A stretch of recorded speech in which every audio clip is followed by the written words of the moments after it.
योगी सरकार के दूसरे कार्यकाल का पहला बजट गुरुवार को पेश किया गया है। योगी सरकार के बजट पिटारे में करीब 6,15,518 करोड़ 97 लाख रुपए का बजट पेश किया गया है। वित्त मंत्री सुरेश खन्ना ने कहा है कि 15 करोड़ लोगों को मुफ्त अनाज दिया गया है। बजट में किसानों को प्राथमिकता दी गई है और किसानों को सिंचाई के लिए मुफ्त बिजली सुविधा देने का ऐलान किया गया है। सिंचाई के लिए मुफ्त बिजली का ऐलान किया गया है, जिसमें 1800 करोड़ रुपए खर्च आएगा। और सरकार का दावा है कि प्रधानमंत्री उज्ज्वला योजना में यूपी सबसे आगे है। प्रधानमंत्री आवास योजना के तहत 22,50,000 आवास की स्वीकृति मिली है। महिला समर्थन योजना के लिए 72 करोड़ 50 लाख रुपए का बजट पेश किया गया है। रानी लक्ष्मीबाई योजना के तहत बालिकाओं को मुफ्त स्कूटी वितरित करने का ऐलान किया गया है। इसके अलावा बजट में 3 करोड़ श्रमिकों के लिए भत्ता देने की बात कही गई। वित्त मंत्री ने कहा है कि 67 करोड़ महिलाओं को मुफ्त गैस कनेक्शन का लाभ मिलेगा, जबकि निराश्रित महिला पेंशन के लिए 1,000 रुपया देने की बात कही गई है। सामूहिक विवाह योजना के लिए 600 करोड़ रुपए का बजट रखा गया है।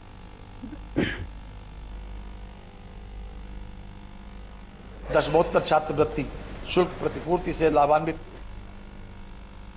2023 के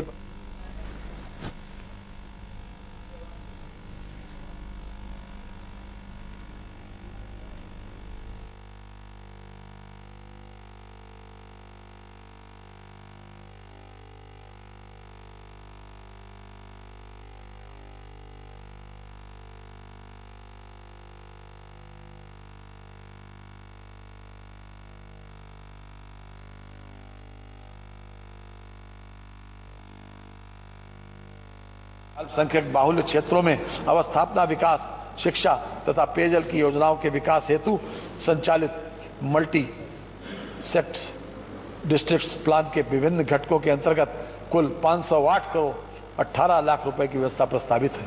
न्याय उत्तर प्रदेश राष्ट्रीय विधि विश्वविद्यालय प्रयागराज के निर्माण कार्य हेतु वित्तीय वर्ष 2022-23 के लिए 100 करोड़ रुपए की बजट व्यवस्था प्रस्तावित की गई है।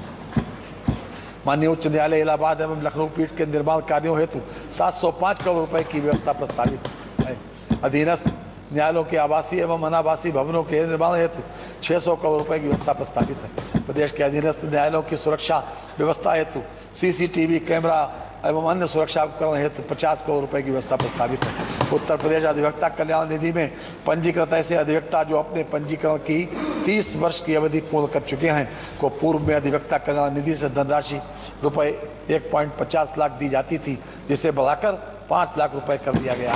अधिवक्ता कल्याण निधि हेतु न्यासी समिति को अंतरण के लिए 90 करोड़ रुपए की व्यवस्था प्रस्तावित है। प्रदेश के अधिवक्ताओं की सुविधा हेतु विभिन्न जनपदों में अधिवक्ता चैम्बर्स की स्थापना की जा चुकी है। इसके अतिरिक्त कतिपय जनपदों में अधिवक्ता चैम्बर के निर्माण एवं अन्य अवस्थापना सुविधाओं के विकास हेतु 20 करोड़ रुपए की व्यवस्था प्रस्तावित है। खाद्य एवं रसद अंत्योदय एवं पात्रग्रस्ती कार्ड धारकों को निःशुल्क खाद्यान्न, साबुत चना, रिफाइंड सोयाबीन ऑयल तथा आयोडाइज्ड नमक एवं प्रधानमंत्री उज्ज्वला योजना के लाभार्थियों को 2 निःशुल्क LPG सिलेंडर रिफिल वितरण हेतु 6571 करोड़ 13 लाख रुपए की व्यवस्था। महिला एवं बाल विकास मुख्यमंत्री कन्या सुमंगला योजना के अंतर्गत पात्र बालिकाओं को 6 विभिन्न श्रेणियों में 15,000 रुपए की सहायता PFMS के माध्यम से प्रदान की जा रही है। अब तक 12,68,000 लाभार्थियों को इस योजना से लाभान्वित किया गया है। वित्तीय वर्ष 2022-23 के बजट में योजना हेतु 1200 करोड़ रुपए की व्यवस्था प्रस्तावित है।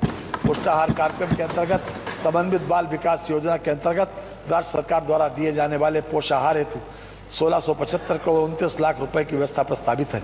सभी वर्गों के गरीब परिवारों की कन्याओं हेतु संचालित मुख्यमंत्री सामूहिक विवाह योजना के अंतर्गत अब तक 1,74,326 जोड़ों तथा श्रमिकों की कन्याओं के विवाह के लिए संचालित कन्या विवाह अनुदान योजना के अंतर्गत लगभग 94,000 कन्याओं का विवाह संपन्न कराया गया।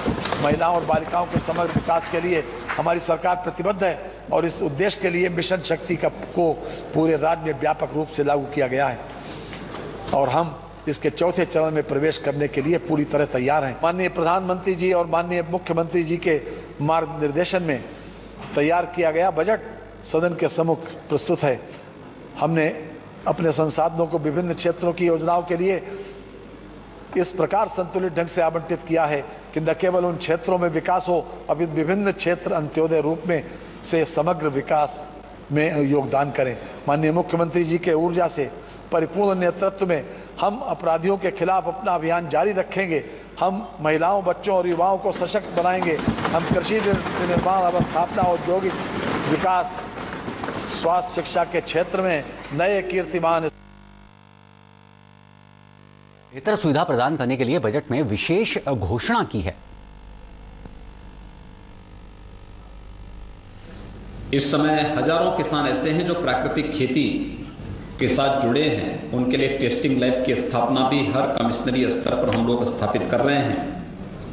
लेकिन अगले 5 वर्ष के लिए संपूर्ण बुंदेलखंड को प्राकृतिक खेती योजना के साथ जोड़ने की कार्रवाई को भी हम लोगों ने इस योजना में लिया है।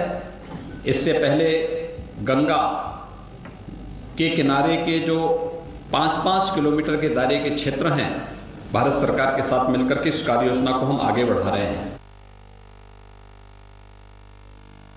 किसानों के लिए सिंचाई की योजना की व्यवस्था अगले 5 वर्ष के अंदर यानी 0 तक पहुंचाना, फ्री में उन्हें सिंचाई की सुविधा उपलब्ध हो सके।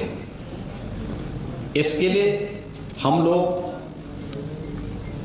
पीएम कुसुम योजना के अंतर्गत निःशुल्क सोलर पैनल उपलब्ध कराने की कार्रवाई को आगे बढ़ा रहे हैं। 15,000 से अधिक सोलर पैनल की कार्रवाई को इस वित्तीय वर्ष में हम लोगों ने इस बजट का हिस्सा बनाया है। निषाद राज बोट सब्सिडी योजना के अंतर्गत नाविकों के लिए नाव खरीद के लिए 40% तक सब्सिडी उपलब्ध करवाने की भी योजना हम लोगों ने इसके साथ ली है। और प्रदेश के अंदर गरीब कल्याण योजना के अंतर्गत एक गरीब कल्याण कार्ड भी जारी करने के लिए संपूर्ण परिवार सर्वेक्षण योजना को भी हम लोगों ने लिया है, जिससे पता लग सके कौन परिवार ऐसा है कि जो योजनाओं में, केंद्र और प्रदेश सरकार की योजनाओं से भी वंचित रह गया है, और फिर उसके लिए एक स्पेशल स्कीम चलाना है